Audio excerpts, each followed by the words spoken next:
Hindi pa ako dyan. Ayoko nga. Hindi ko dyan. Dito lang ako dyan. Tatlo na.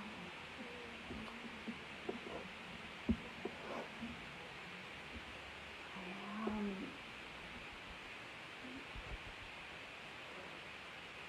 Pag-ipahin mo lang to.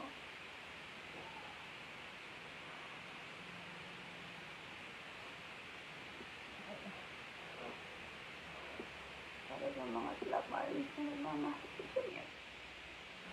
Ayaw ko umiyak. Ayaw kong ganito ko. Pero makikipagkwentuhan lang ako sa inyo. So, simula nang nangyari to, hindi ko pa nalabas lahat ng sakit sa Diyos na dinadal ako. Pero kagabi, hindi ako halos makatulog. So, parang inuusig ko yung tibig ko. Ang gusto ko na magsalita. Okay. Alam ko hindi gusto ni Janet yung ginagawa ko sa ngayon. Pero wala na siya. Kaya dito ako ngayon sa harap niyo. Nagsasalita ako. Kaya, dati patawarin ako. Si Janet yung tipo na kahit na tinudurog ka rin ng tao, ayaw na magsalita. Ayaw niyang pagtanggol namin siya. Ayaw niya na madamay kami. Sa lahat ng problema niya, kilimkim niya lang.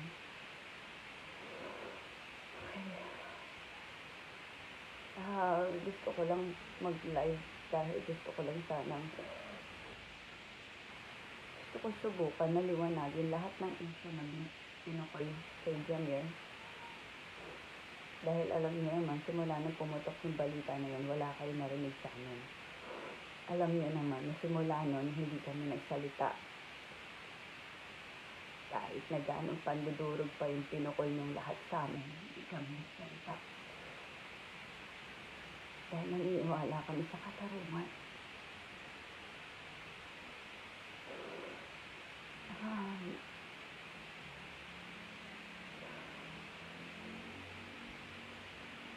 Hindi ko alam kung paano sisimulan to. Kaya gusto ko lang malaman ng lahat. Simula sa pool. Alam na kung gaano kabait si Jamir. Alam na kung paano siya naging mapagmahal sa inyong lahat.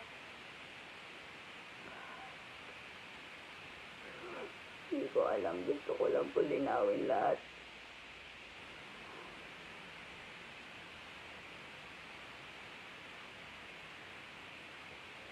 Para sa mga slap armies na naniniwala kay Jamil, maraming salamat po sa inyo. Alam ko, lahat kayo kilala niyo kung ano yung totoo. Alam ko kilala niyo kung ano yung totoong Jamil. Sa totoo lang, nung lumabas yung balita, lahat kami nasaktan, lahat kami nahirapan, lahat kami umiyak. Pero gusto ko lang malaman niyo, simula nang lumabas yung balita na yan, ng unang araw pa lang, hindi na nagtalo sa kanya. Dinibdib niya lahat ng sakit sa pinukol niya sa kanya.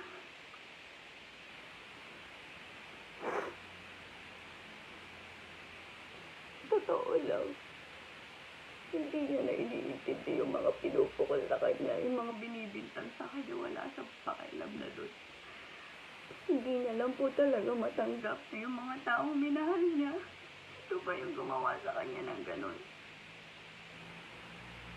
Alam niyo kung sino kayo. Mahal na mahal kayo ni Jamil. Pero ginawa niyo to sa kanya.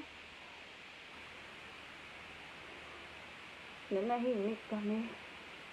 Dahil ayaw namin yung ginagawa niyo. Dahil ayaw namin yung gusto niyo na pagpiestahan at gawing sirkus ang buhay namin. Pero ano ginawa niyo? Nag-enjoy kayo. Ha? Nagpakawala kayo ng mga peking news. Gumawa kayo ng mga peking istorya para lang mahila nyo pababa si Jamir. Napakasama nyo. Alam nyo kung sino kayo. Hindi ko kayo babangkitin pero alam nyo na kung sino kayo. Ang hindi ko matanggap hanggang sa huling hininga ni Jamir, nagpalabas pa rin kayo ng peking news. Anong klaseng mga tao kayo? Anong klaseng mga tao? Tinuring kayong kapatid. Si Jamir, mahal na mahal niya kayo. Pero dahil sa pera at inggit, ginawa niyo lahat sa kanya. Alam ko hindi nagugustuhan ni Jamir ito ginagawa ko. Kung meron mang kaisa-isang tao na ayaw na lagi ako naglalabas ng galit ng rant sa social media, si Jamir yun. Pero wala na siya. So, wala na magtatanggol para sa kanya, kundi ako na lang. Gusto ko malinisin yung pangalan niya. Wala na po akong magagawa sa mga taong hindi naniniwala. Pero maraming salamat sa matinding suporta na nararamdaman namin sa mga taong totoong nakakakilala sa kanya. Hindi ko pwedeng ibigay yung mga detalye na nag-gather ko sa buong pangyayari nito. Pero isa lang masasabi ko, wala kayong mga kwenta. Wala kayong utang na loob. Namahal kayo ni Jamir. Kita sa kapatid.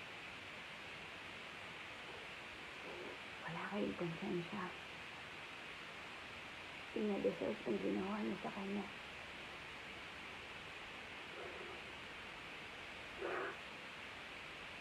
Buong buhay niyang binahal niya lang yung banda. Minahal niya lang kayo. O siyang pinuwi sa lahat para sa inyo. Alam niyo yun sa sarili niyo. Alam niyo yun, hindi sa pera-pera. Hindi siya ang pera. Pera niya binibigay niya na nga sa inyo. Naging gahaman lang kayo, kaya kayo nagkaganyan. Sa lahat ng tao humusga kay Jamir. Sa lahat ng taong naniwala sa sirkos na pinakawala nila. Salamat po. Maraming salamat sa inyo. Dahil naniwala kayo sa kabaliwan ng mga taong to. Dadasal ko na lang lahat kayo. Hinihingi ko lang yung mga dinami naman po ng kahit katitin lang na respeto. Hindi naman po biro yung ginawa ni Jamir. Para sa inyo. Sana lang. Hanggang sa huling ano na lang. Patahimikin naman ang yung kaluluwa na mahanggang ka na lang kayo. Huwag niyo po ako intindihin, kaya ko to. Nagsalita lang ako dahil ito yung matagal ko nang gustong gawin at ayaw ni Jamir dahil iniintindi pa rin kayo. Iniintindi niya pa rin kayo kahit na napakaraming kagaguhang pinagagawa niya sa kanya. Gusto niya pa rin kayong protektahan. Kaya sinalo niya na lang na sinalo lahat ng pinagbababati niya sa kanya. Durog na yung tao. Okay? Masaya na po ba kayo? Ha? Ito yung gusto niya, sumulat sa pool. Kaya niya ginawa yun, kaya kayo nagpalabas ng kung ano-ano. Iyon yung gusto niyo, diba? Gusto niyo mawala si Jamir, diba? O ngayon, nakuha niyo na yung gusto niyo. Sana masaya na kayo, ha? Ito po ako kung medyo nagiging emotional ako. Alam ko, hindi gusto ni Jamir to. O talagang lumaban para sa kanya.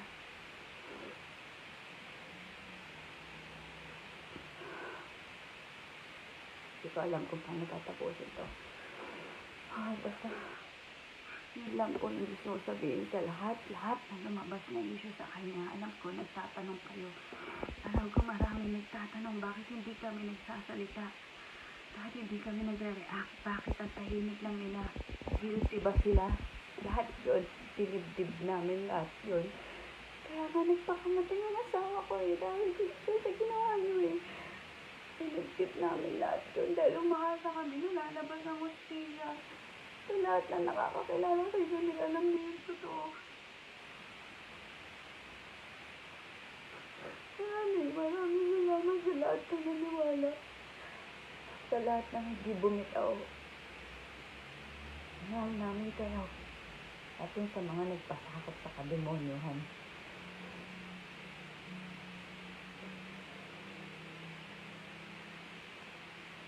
Ang bagay yung pangalan niyo, pero alam na ng mga tao kung sino kayo.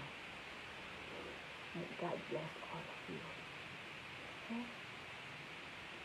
Tinuring kayong kapatid ni Jamil. Mahal na mahal kayo ni Jamil. Hanggang sa uling hininga niya, dinibdib niya lahat dahil hindi niya kaya saktan kayo. Hindi niya kaya suklian yung pandidemonyo niya sa kanya.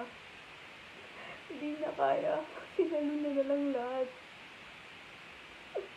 Wala kayong konsensya hanggang sa huling hininga niya. Nagpalabas ba kayo na kasinungalingan? Parang wala kayong pinagsamahan. Kung banggitin ng pangalan niyo, pero alam mong dalawa kung sino kayo. Sama niyo pang mga asawa niyo, ha? Makonsensya kayo sa ginawa niyo sa asawa ko. Alam niyo kung gaano kabait si Jamira. Alam niyo yan. Patawarin niyo ako. Anis patawad kung nagkaganito ko. Kasi pinigil ko lahat to dahil ayaw ni Jamir na magsalita ako. Gusto niya saluhin niya lang lahat. Pero matagal na gusto ko siya ipagtagol pero ayaw niya. Wala na akong magagawa. Sinira na siya. Sira na siya. Okay. Pero kahit pa paano, subukan ko lang. Sinubukan ko lang na muling ipaalala sa inyo kung ano ang totoo sa pagkatao rin niya sa lahat na nakakakilala sa kanya. Isling ko lang po na sana ipagdasal na lang natin ang kaluluwa niya. Wala na po kami magagawa. So, ipagdasal na lang natin siya. At alalahanin na lang natin lahat ng kabuti ang ginawa niya. Lahat ng paninira na ginawa niyo, dalhin niyo na lang yun. Konsensya niyo. Patawad, Daddy.